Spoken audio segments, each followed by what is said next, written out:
Hello मित्रों, चलो आज प्रकरण 5 में थोड़ा आगे जाइए। આપણે આજે આપણે મહત્વની વાતો કરવાની છે। છેલ્લા લેક્ચરમાં જોયું હતું બળ વિશે, બળનો ખ્યાલ કોણે આપ્યો એના વિશે જોયું હતું। ગેલિલિયો વિશે વાત કરી હતી, એરિસ્ટોટલ વિશે વાત કરી હતી અને જડત્વના નિયમની વાત કરી હતી છેલ્લા। હવે આજે આપણે જે પાઠમાં મહત્વનું છે એ ભણવાના છીએ। તો પહેલું ન્યૂટનના નિયમોની આપણે વાત કરવાની। તો સૌપ્રથમ ન્યૂટનનો પ્રથમ નિયમ આપણે જોઈશું। ન્યૂટન નામનો વૈજ્ઞાનિક આઇઝેક ન્યૂટન જેને ગતિના અમુક નિયમો આપ્યા હતા। તો ન્યૂટનનો ગતિનો પ્રથમ નિયમ અથવા તો પ્રથમ નિયમ, બરાબર, મેં પ્રથમ નિયમ લખ્યું પણ ગતિનો પ્રથમ નિયમ ગતિ માટે આલ્યા હતા ટૂંકમાં, જેમાં એને બળની પણ વાત કરી હતી। ચલો નિયમ શું હ તો હું આટલા નિયમ લખી કાઢું છું। તો એનું વાક્ય કંઈક આવું હોય, જ્યાં સુધી કોઈ પદાર્થ પર બાહ્ય બળ એટલે કોઈ એક્સ્ટ્રા બળ, બાહ્ય બળ ન લાગે ત્યાં સુધી તે પદાર્થ સ્થિર હોય તો સ્થિર રહે છે અને ગતિમાં હોય તો પોતાની ગતિ ચાલુ રાખે છે। નિયમ કંઈક આવો, પોતાની ગતિ ચાલુ રાખે છે। એટલે નિયમ ફરીથી હું વાંચું, જ્યાં સુધી કોઈ પદાર્થ પર બાહ્ય બળ ન લગાડવામાં, એટલે કોઈ પદાર્થ હોય એના પર જ્યાં સુધી બળ ના લગાડવામાં ત્યાં સુધી પદાર્થ સ્થિર હોય તો સ્થિર જ રહે। સીધું ખબર ભાઈ, કોઈ બોલ પડ્યો હોય એના પર આપણે બળ ન લગાડીએ તો બોલ તો સ્થિર જ રહેવાનો, એટલે સ્થિર તો સ્થિર જ રહે। અને જો ગતિમાં હોય તો ગતિ ચાલુ જ રાખે। એટલે ધારો કે આ પદાર્થ આ ગતિ કરી રહ્યો હોય, એના પર જો કોઈ એક્સ્ટ્રા બળ ન લાગે તેઓ સુધી આ પદાર્થ ગતિ કરશે। પણ આપણે પૃથ્વી પર આવું કેમ નહીં થતું ભાઈ? બાહ્ય બળ લાગે હ, કયું? ઘર્ષણ બળ। જો આ ઘર્ષણ બળ ના હોત તો આ પોતાની ગતિ ચાલુ જ રાખત। આ નિયમ પ્રમાણે શું કહે? જો કોઈ બાહ્ય બળ ન લાગે તો પદાર્થ ગતિમાં હોય તો પોતાની ગતિ ચાલુ જ, જો આ ગતિમાં હોય તો પોતાની ગતિ ચાલુ જ રાખત। પણ આ બાહ્ય બળ લાગે હ, બાહ્ય બળ આર્યું ઘર્ષણ બળ, બરોબર। હવે આને જડત્વનો નિયમ પણ કહેવાય, કારણ કે આમાં અડધી વાત તો ગેલિલિયોએ કરી હતી, છેલ્લા આપણે જોયું હતું આમાં અડધી વાત તો ગેલિલિયોએ કહી હતી કે ગેલિલિયો જડત્વનો નિયમ આવે, એટલે આનો જડત્વનો નિયમ પણ કહેવાય। આ નિયમને જડત્વનો નિયમ પણ કહે છે, બરોબર। આ નિયમ શું આપો આપણને? તો આ નિયમ બળની વ્યાખ્યા આપે છે। આ નિયમ બળની વ્યાખ્યા આપે છે। એટલે એમ પૂછે કે ભાઈ ન્યૂટને 3 નિયમો આપ્યા હતા ગતિના, અને એમ પૂછે કે કયો નિયમ બળની વ્યાખ્યા આપો 3માંથી? તો પહેલો નિયમ, પ્રથમ નિયમ। ખબર પડી ગઈ? કયો નિયમ? પ્રથમ નિયમ બળની વ્યાખ્યા આપે છે।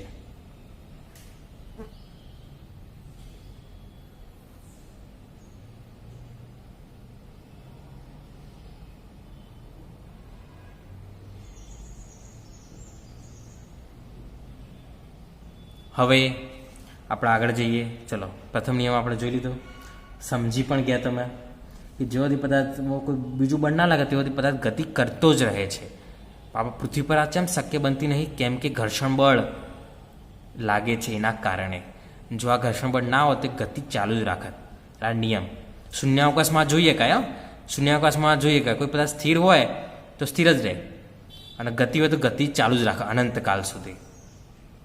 એટલે શૂન્યાવકાશમાં કોઈ સહેજ પદાર્થને આપણે અડકી દઈએ તો પદાર્થ ગતિ ચાલુ રાખે અનંતકાલ સુધી, કારણ કે એને રોકવા માટે કોઈ બીજું એક્સ્ટ્રા બળ જ નહીં, કોઈ એક્સ્ટ્રા બાહ્ય બળ જ નહીં। ખબર પડી? ચલો, તો આ ગતિનો પ્રથમ નિયમ. ચલો, સમજ પડી ગઈ તમને? બરોબર. તો આ જ વાત ગતિ. હવે આમાં જડત્વની વાત શા માટે કીધી? જડત્વનો નિયમ પણ કહે છે કારણ કે સ્થિર હોય તો સ્થિર રહે, ગતિ હોય તો ગતિ જ રહે. મતલબ સ્થિતિ જાળવવાની વાત, સ્થિતિ જાળવવાની વાત. સ્થિર હોય તો સ્થિર રહે, ગતિ હોય તો ગતિ ચાલુ રાખે, એટલે પોતાની સ્થિતિ જાળવી રાખે.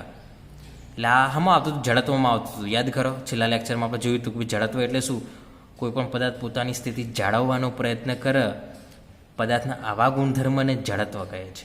એટલે જાળવી રાખે. સ્થિર હોય તો સ્થિર રહે, ગતિ હોય તો ગતિ રહે. સ્થિતિ જાળવવાનો પ્રયત્ન કરે ક્યાં સુધી? જો સુધી બાય બળ ન લાગે ત્યાં સુધી. બરાબર. તો આ જડત્વનો નિયમ પણ કહે છે, ન્યૂટનનો પ્રથમ નિયમ. બરાબર. હવે આગળ જઈએ આપણે.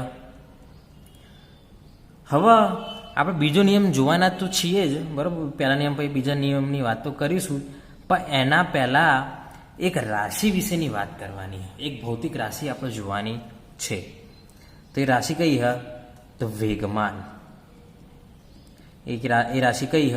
વેગમાન. વેગમાનના પોટેન્શિયલ કહેવાય હ, બરોબર. અથવા તો બીજું નામ એનું મોમેન્ટમ. મોમેન્ટમ એટલે વેગમાન. પણ વેગમાનનું પોટેન્શિયલ કહેવાય એટલે આપણે એને પી વડે દર્શાવીશું.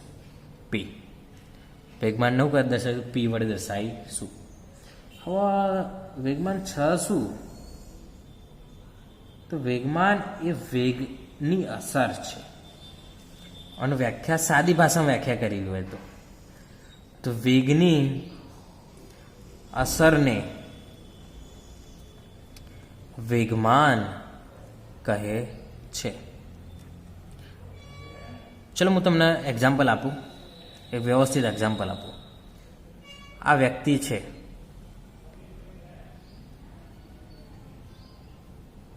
આ વ્યક્તિ છે આપણો, એક વ્યક્તિ આટલો ઊભો. મારા જોડે બે ગોળીઓ છે, મારા જોડે બે ગોળીઓ છે, બરાબર. બે ગોળીઓના વજન સમાન, મતલબ દળ સમાન, સમાન આકારની, સમાન કદની, બધી રીતે સમાન ગોળીઓ આવેલી છે. હવે એક ગોળીને હું હાથથી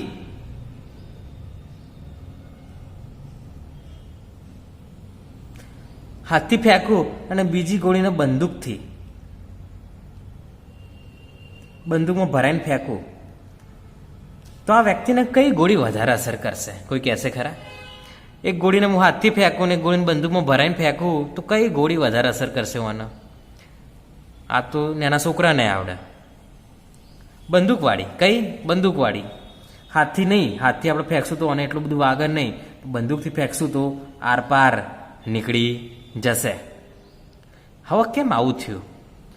બંને ગોળીઓનું આ વ્યક્તિથી અંતર સમાન હતું, બંને ગોળીઓનો આકાર પણ સમાન હતો, દળ પણ સમાન હતું, બધી રીતે સમાન હતી, તો બંનેની અસર અલગ અલગ કેમ આવી?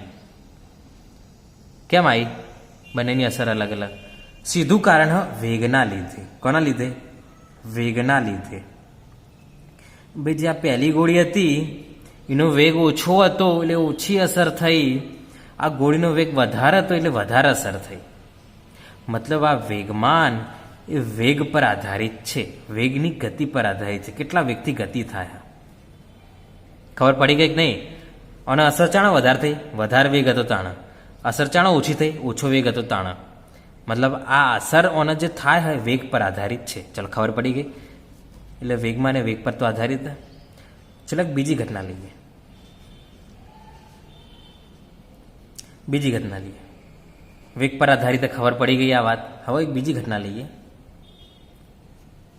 એક વ્યક્તિ આટલો ઊભો હોય, બરોબર. અને મારા જોડે સમાન કદના બે પથ્થરો, સમાન કદના હોય બે પથ્થરો, સમાન કદના બે પથ્થરો મારા જોડે. સમાન કદ, કદ સમાન. પણ આ પથ્થર હલકો હ અને આ પથ્થર ભારે છે. બસ આટલો જ ફેર, બીજું કોઈ નહીં. આ પથ્થર હલકો ને આ પથ્થર ભારે, સમાન કદના. આ વ્યક્તિથી સમાન અંતરે હ. બંનેને મેં હાથથી જ ફેંક્યા,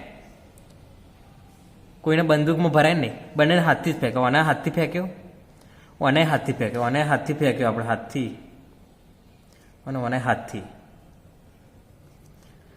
અને હાથથી ફેંક્યો, અને હાથથી ફેંક્યો, બંનેના સમાન અંતરેથી ફેંક્યા. તો આ વ્યક્તિને કયો પથ્થર વધારે વાગશે? કોઈ કહેશે બંનેના સમાન વેગથી ફેંક્યા. ચલો તમે કહેશો ભાઈ જેનો વેગ વધારે અસર કરે, પણ ચલો સમાન વેગથી એ ફેંક્યા, સમાન અંતરથી એ ફેંક્યા, બરોબર, અને સમાન રીતે ફેંક્યા હાથથી જ, તો કઈ અસર વધારે કરશે? હવે આમાં શું હતું ભાઈ, આનો વેગ વધારે તો અસર વધારે હતી હોય તો વેગ સમાન હા, તો સમાન અસર કરશે? તો ના, એક પથ્થર વધારે વાગશે ખરા. કયો પથ્થર? તો ભારે, હલકો નહીં, ભારે. આમાં હું ફેર થયો? દળનો ફેર થયો. દળના લીધે અસર વધારે થઈ, દળના લીધે, વેગના લીધે અસર વધારે થઈ. દળના લીધે અસર વધારે અથવા વધારે થઈ, મતલબ ઓના થતી અસર એ ફક્ત વેગ નહીં, દળ પર પણ આધારિત. દળ વધાર તો અસર વધારે, દળ ઓછું તો અસર ઓછી. વાત ખબર પડી? પડક નહીં પડતી ભાઈ? એક ઘટનામાં વેગમાન વેગ પર આધારિત હતો, બીજી ઘટનામાં વેગમાન દળ પર આધારિત હતો. ચલો ભેગું જ કરી નાખો ને. તો આ વેગમાન શું હોય? તો વેગમાન એ દળ પર આધારિત અને વેગ પણ આધારિત, એટલે દળ ગુણ્યા વેગ એટલે વેગમાન. વેગમાનને આપણે પી કહીએ તો દળ એટલે એમ, વી એટલે વી. ચલો વાત ખબર પડી? તો આ અસર આના પર આધારિત, દળ પર. દળ વધારે તો અસર વધારે, દળ ઓછું તો અસર ઓછી. આ અસર વેગ પર આધારિત, વેગ વધારે તો અસર વધારે, વેગ ઓછું તો અસર ઓછી. ખબર પડી ગઈ? તો આ રીતે આપણે સૂત્ર લાવી દીધું. ચલો હવે સૂત્ર તો આવી જ ગયું આપણા જોડે. ચલો એકમે નક્કી કરી નાખીએ, નવી રાશિએ એકમે નક્કી કરી નાખીએ. દળનો એકમ કેજી, વેગનો એકમ મીટર પ્રતિ સેકન્ડ. ભેગું કરો તો કેજી મીટર પ્રતિ સેકન્ડ એકમ થશે, બરાબર. ચલો બીજું કેજી મીટર પ્રતિ સેકન્ડ બાજુમાં રાખીએ. ચલો બીજું શું કહેવાય? પારિમાણિક સૂત્ર નક્કી કરી નાખીએ. પારિમાણિક સૂત્ર નક્કી કરીએ આપણે.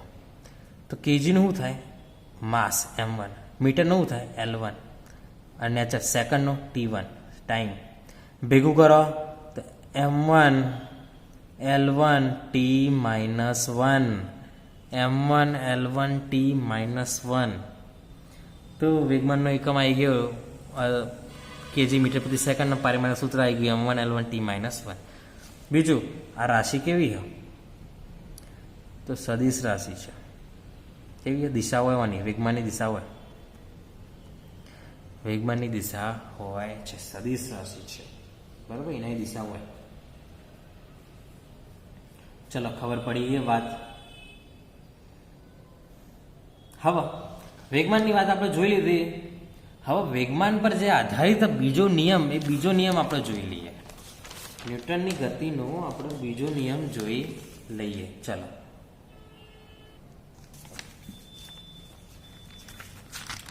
તો ચલો બીજો નિયમ જોઈ લઈએ. ન્યૂટનનો બીજો, ન્યૂટનનો અથવા ન્યૂટનની ગતિનો, ન્યૂટનનો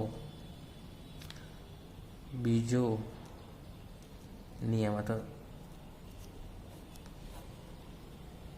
ગતિનો બીજો નિયમ, બરાબર. બીજો નિયમ જોઈએ. હવે ન્યૂટનની ગતિનો બીજો નિયમ શું કહે?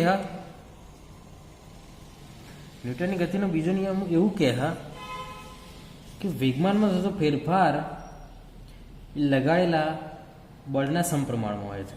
આવું હવે નિયમ શું હોય? નિયમ આવો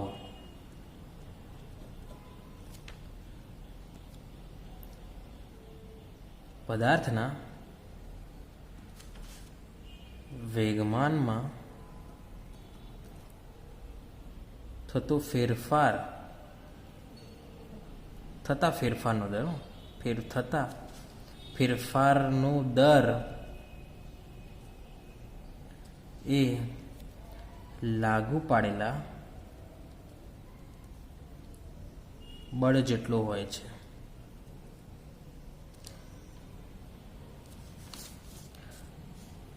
બરાબર.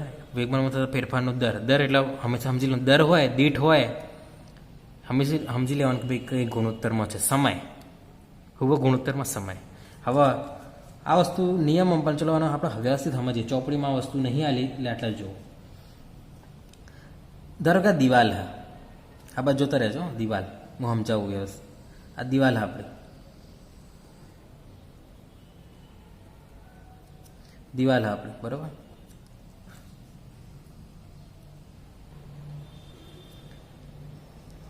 ચલો દિવાલ આ રહી.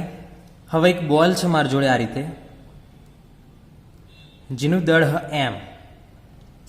એનું દળ કેટલું એમ. આ બોલ હા આપણો બોલ, એનું દળ હ એમ. એને મેં આ રીતે દિવાલ સાથે ફેંક્યો, અથડાઈને ઓમ આવ્યો. હવે ફેંક્યો મી V1 વેગથી, પણ અથડાયા પછીનો વેગ V1 રહેશે ખરા? તો ના, વેગ બદલાઈ જશે, V2 થઈ જશે. વેગ તો બદલાય કે વેગ ઘટી જાય. અથડાયા પછી વેગ ઘટક ના ખરા બોલનો? અથડાયો કે નહીં અથડાયો? ના થાય તો હાલના અથડાવો બોલના. કોઈ બોલને તમે અથડાવો હો તો વેગમાં ઘટાડો થાય જ છે, બરાબર. તો પહેલાં V1 હતું, અથડાયા પછી બદલાઈ ગયો, ધારો કે V2 થઈ ગયો. દળ બદલાશે ખરા બોલનો? તો ના, દળ તો એટલું રહે. અથડાયા પછી દળ થોડું ઘટી જાય. હું કોક દિવાલને અથડાવું તો મારું દળ ઘટી જાય? તો ના, દળ એટલે એમ આનું દળ હતું એટલું દળ આનું હશે. પણ જે વેગ હતો શરૂઆતનો એ ઘટી જાય, અથડાયા પછી V2 થઈ જાય. ચલો, સૌ પ્રથમ અથડાયા પહેલાં વેગમાન કેટલું? અથડાયા પહેલાં, અથડામણ પહેલાં mv1. આપણને ખબર વેગમાનનું સૂત્ર mv સૂત્ર, એટલે શરૂઆતનું mv1, અથડામણ પહેલાં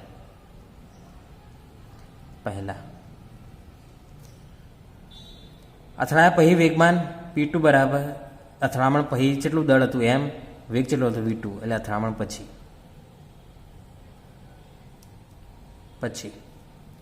અથડામણ પછી, અથડામણ પહેલાં, અથડામણ પછી. દળ તો એટલું ને એટલું, પણ વેગ બદલાણ્યો એના કારણે વેગમાન પણ બદલાણ્યો. દેખાય, વેગ હોય વધારે હતું તો વેગમાન હોય વધારે મળશે, વેગ આટલો ઓછો હોય તો વેગમાન ઓછું મળશે. મતલબ વેગમાં ફેરફાર થયો, મતલબ વેગમાનમાં ફેરફાર થયો. વેગમાનમાં ફેરફાર થયો જ, તો આ ફેરફાર ડેલ્ટા પી શોધવો હોય તો કેટલો હોય? P1 minus P2. P1 માં P2 બાદ કરો એટલે ફેરફાર મળી જાય. જેટલો ફેરફાર થયો ખબર પડી જાય. એટલે આ વેગમાનનો ફેરફાર જે થયો એનો દર એ બળના સમપ્રમાણમાં હોય. તો આ કયું બળ? તો દિવાલ દ્વારા લાગતું બળ. આ ઘટનામાં, બરાબર, આ ઘટનામાં દિવાલ દ્વારા લાગતું બળ. પણ બીજી કોઈ પણ ઘટના હોય એમાં જે બળ લાગતું હોય એ લેવાનું આપણે. તો આ વેગમાનનો તો આપણે લખીએ કે ભાઈ જે બળ હ એ ચલે છે, એટલે સમપ્રમાણમાં જેટલો હોય છે સમપ્રમાણ હોય છે. તો આ બળ એ વેગમાનમાં ફેરફાર અને એના દરના ગુણોત્તર જેટલો હોય, અથવા તો વેગમાનના ફેરફારના દરનો જેટલો હોય છે. ખબર પડી ગઈ? તો આવું લખી શકાય. ડેલ્ટા પી શું? વેગમાનનો ફેરફાર. ઘટના પહેલાં, ઘટના પછી જે વેગમાન બદલો એનો ફેરફાર. ડેલ્ટા ટી એટલે કેટલા સમય સુધી બળ લાગ્યું એ. સમય કયો? કેટલા સમય સુધી બળ લાગ્યું એ. અને એફ એટલે લાગેલું બળ. એટલે આ લાગેલું બળ કેટલા સમય સુધી લાગ્યું, અથવા કેટલું વેગમાન ફેરફાર થયું એનું ગુણોત્તર લઈને આપણે બળ શોધી શકીએ. વાત ખબર પડી ગઈ? પદાર્થના વેગમાનમાં કેટલો ફેરફાર થયો, કેટલા સમય સુધી બળ લાગ્યું. ફક્ત આ વસ્તુ જાણતા હોઈએ તો કેટલું બળ લાગ્યું એ જાણી શકીએ, બરાબર. ચલો, હવે અમે ગાણિતિક સૂત્રો આવું F9. ચલો, હું બરાબર મેળવું તો એક સમપ્રમાણતા અચળાંક આવી જશે કે ડેલ્ટા પી અપોન ડેલ્ટા ટી, જ્યાં કે શું હ? સમપ્રમાણતા અચળાંક, બરોબર.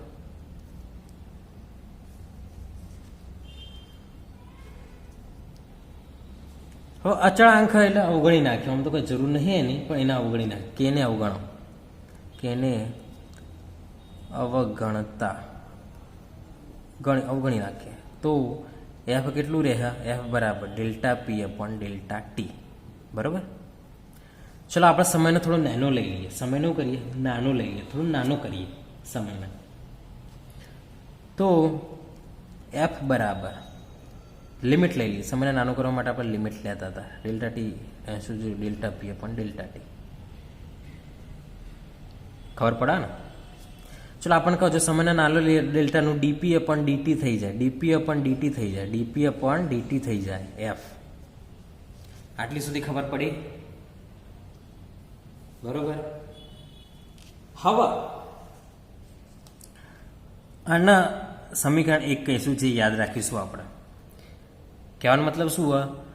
વેગમાનનું વિકલન બળ આપે, વેગમાનનું વિકલન બળ આપે. આ સૂત્ર કહેવામાં આગળ વેગમાનનું વિકલન બળ આપે, વેગમાનનું વિકલન બળ આપે છે. એવું પૂછે કે વેગમાનનું વિકલન કરવાથી શું મળે? તો બળ મળે, બળ. બરાબર, તો આ સૂત્ર આપે. ચલો અને થોડું વ્યવસ્થિત બનાવીએ, થોડું વ્યવસ્થિત સ્વરૂપ લાવવા પ્રયત્ન કરીએ. તો ડી અપોન ડીટી નાઇન, પણ આપણા પી બરાબર એમવી લાયા હતા. પી બરાબર શું હોય? એમવી. મેં લીધું તું. દળ કદી બદલાય? ના બદલાય. દળ તો કોઈ પણ ઘટના પર તો બદલાય ના, પણ વી તો બદલાય. આ ઘટનામાં આપણે જોયું વી તો બદલાણો, દળ નહોતો બદલાણો. એટલે કોઈ પણ મોટાભાગની ઘટનામાં દળ બદલાય નહીં, વી બદલાય. એટલે વી અચળ નથી, પણ દળ અચળ છે. એમ ના એમ. ચલો ડીવી અપોન ડીટી, ડીવી અપોન ડીટી એટલે પ્રવેગ. તો આ થઈ ગયું આપણું બળનું સૂત્ર અને બીજા નિયમનું ગાણિતિક સ્વરૂપ. બીજા નિયમનું ગાણિતિક સ્વરૂપ. આ બીજા નિયમનું શાબ્દિક સ્વરૂપ, મતલબ શબ્દોનું વર્ણન કરીને આપણે કરીએ, વાક્ય સ્વરૂપ.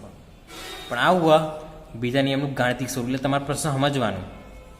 ઘણી વખતે એવું પૂછે કે બીજા નિયમ વિશે માહિતી આપો, એટલે બીજો નિયમ એટલે આ જ લખવાનું. પણ એવું કે બીજા નિયમનું ગાણિતિક સ્વરૂપ સમજાવો તો પછી આખું તારવવું પડે. આ ગાણિતિક સ્વરૂપ આવે એટલે આખું તારવવું પડે. ચલો વાત ખબર પડી. હવે બીજી વાત, બળ આવ્યું, સદિશ રાશિ છે. ચલો એકમ લખી કાઢીએ. એકમ આમ તો ખબર જ છે આપણને, એકમ તો લખી કાઢીએ. બળ બરાબર એમ એ, માસનો કેજી, પ્રવેગનો મીટર પ્રતિ સેકન્ડ પર. એકમો થવા મીટર પ્રતિ સેકન્ડ પર. બીજું, ન્યૂટને આની વાત કરી હતી તો એને પોતાનો એકમ આપી દીધો, પોતાના નામનો એકમ. તો બળનો એકમ ન્યૂટનનો એન છે. એને આપણે ન્યૂટન જ કહીશું. એટલે બળનો એકમ ન્યૂટન પણ છે. ખબર પડી કે બળનો એકમ શું હોય? ન્યૂટન પણ છે અને આ પણ છે, બે. એટલે મોટાભાગે આપણે આનો ઉપયોગ કરીશું સરળતા માટે. આ લોબો થોડું લખવામાં થઈ જાય એના કારણે આ લખીશું. ચલો પારિમાણિક સૂત્ર.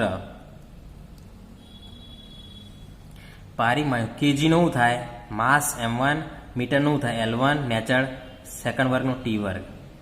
ભેગું કરો m1 L1 t -2, m1 L1 t -2. બીજું બળ કેવી રાશિ? સદિશ રાશિ. બરાબર, સદિશ રાશિ કોઈ ચોક્કસ દિશામાં લાગાયેલું. બરાબર. તો આ થઈ ગયું ન્યૂટન નિયમનું ગાણિતિક સ્વરૂપ. બરાબર. હવે બીજી થોડી વાત આ બાજુમાં જ લખું હું, થોડા પેજ બચાવીએ આપણે. બળ બરાબર ડીપી અપોન ડીટી બરાબર એમ એ. બરાબર. બળ બરાબર ડીપી અપોન ડીટી, એફ બરાબર એમ એ પણ. એટલે એફ બરાબર આ પણ થાય, આ પણ થાય. બરાબર. જો આ બાજુ એક્સ ઘટક હોય તો જમણી બાજુ પણ એક્સ ઘટક જ થાય, જમણી બાજુ પણ એક્સ ઘટક જ થાય. આ બાજુ વાય ઘટક હોય તો જમણી બાજુ પણ વાય ઘટક જ આવે. તમને ખબર, જે બાજુ ઘટક હોય એ બાજુ આવે એવું થાય એમ. એટલે એફ ઝેડ હોય તો ડીપી ઝેડ અપોન ડીટી એમ એ ઝેડ. વાત ખબર પડી? જો જમણી બાજુ એક્સ ઘટક તો ડાબી બાજુ એક્સ ઘટક, જમણી બાજુ વાય ઘટક તો ડાબી બાજુ વાય ઘટક, જમણી બાજુ ઝેડ ઘટક તો ડાબી બાજુ ઝેડ ઘટક. બરાબર. હવે બીજી એક વાત તમને કહી દઉં. આ સૂત્ર પરથી શું જોઈએ કે બળ એ સમયના વ્યસ્ત પ્રમાણમાં, બળ એ સમયના વ્યસ્ત પ્રમાણમાં છે, હોય છે. બળ એ સમયના વ્યસ્ત પ્રમાણમાં. હવે પ્રશ્ન થાય કે ભાઈ આ વાક્યનો આપણે કઈ રીતના ઉપયોગ કરીએ કે, તો જે લોકો ક્રિકેટ રમતા હોય એમને ખબર હોય કે જ્યારે બોલ આવતો હોય આપણા જોડે, ક્રિકેટ જોતા હોય ખબર, બોલ આવતો હોય આપણા જોડે, તો આપણે શું કરીએ? બોલને પકડવા માટે આપણે હાથને થોડો પાછો લઈ જઈએ. કેમ? કે થોડું ઓછું વાગે, બોલ દ્વારા હાથને ઈજા ના થાય એના માટે આપણે હાથને થોડો પાછો લઈ જઈને કેચ કરીએ છીએ. હવે કેમ આવું કરીએ? તો આપણે જ્યારે હાથના બોલ પાછળ લઈ જઈએ ત્યારે સમય વધે. સમય શું થાય? વધે. એના લીધે બળ ઘટે. સમય વધે બળ ઘટે, કારણ કે વ્યસ્ત પ્રમાણમાં. સમય વધારે બળ ઓછું, બળ વધારે સમય ઓછું, સમય ઓછું બળ વધારે. ખબર પડી ગઈ? ખબર પડી? એકજણ વ્યસ્ત પ્રમાણમાં આ ઓછું તો આ વધારે, આ વધારે તો આ ઓછું. તો જો આ ચોપડીમાં એક આકૃતિ આલેલી છે. આ આકૃતિ છે, બોલની જ આકૃતિ છે. જો તમે બોલ આવતો હોય વાયનો વાય પકડો તો વધારે વાગશે, પણ તમે જો હાથને થોડો પાછો લઈ જઈને પછી પકડો ને તો ઓછું વાગશે. કેમ? હાથને પાછો લઈ જવાથી સમય વધી જાય. બોલ અને હાથ વચ્ચેનો સમય વધી જાય. મતલબ બોલને જો વય આવી જાય 1 જ સેકન્ડ, પણ વયથી વય આવતા 2 સેકન્ડ થયો. સમય થોડો વધ્યો કહેવાય કે? ફરીથી જો તમે વયથી જ કેચ કરતા હોય તો વયથી વય જતા 1 જ સેકન્ડ થાય, પણ જો તમે વય આવીને કેચ કરતા હોય થોડો હાથને પાછો લઈ જાય તો વયથી વય આવતા અમુક 1-2 સેકન્ડ થોડી વધી જાય. 1 સેકન્ડ કરતાં વધી જાય 2-3 સેકન્ડ. તો સમય વધ્યો તો બળ ઘટ્યું. એટલે આપણને હવે બળ લાગતું નથી, મતલબ વાગતું નથી. બળ લાગતું નથી મતલબ વાગતું નથી. ખબર પડી આ વાત? તો આપણે અહીં વાગતું નથી. ટૂંકમાં સમય વધારવાથી બળ ઓછું અસર કરે. એટલે કોઈ પણ ઘટના હોય ને એમાં સમય તમે વધારી દો તો આપણને બળ ઓછું લાગે. ફટ દઈને મારો તો વધારે લાગે, ધીમે ધીમે મારો તો વધારે લાગે. તો ફટ દઈને મારો તો વધારે લાગે, કારણ કે એમાં સમય ઓછો તો બળ વધારે, પણ ધીમે ધીમે મારે તો બળ ઓછું, કારણ કે સમય વધારે તો બળ ઓછું. ખબર પડી ગઈ આ વાત? તો આ નિયમથી આપણને એક વાત ખબર પડે. એટલે આ વૈજ્ઞાનિકોનો ઉપયોગ કરતા હોઈએ. અમુક ઘટનાઓમાં જો બળની વધારે જરૂરિયાત હોય તો સમય ઘટાડી દે, એટલે ફટ દઈને કોમ થઈ જાય. અને અમુક ઘટનાઓમાં બળની જરૂરિયાત ઓછી હોય તો સમય વધારે દે, બળ લાગવાનો સમય વધારે દે. કયો સમય? બળ લાગવાનો સમય વધારી દે એટલે ઓછું થાય. ખબર પડી ગઈ આ વાત? અસર ઓછી થાય. તો આ થઈ આપણી બીજો નિયમ. નેક્સ્ટ ટાઈમ આપણે ત્રીજા નિયમની વ્યવસ્થિત વાત કરીશું. તો આ લેક્ચર આપણે આટલા સુધી રાખીએ.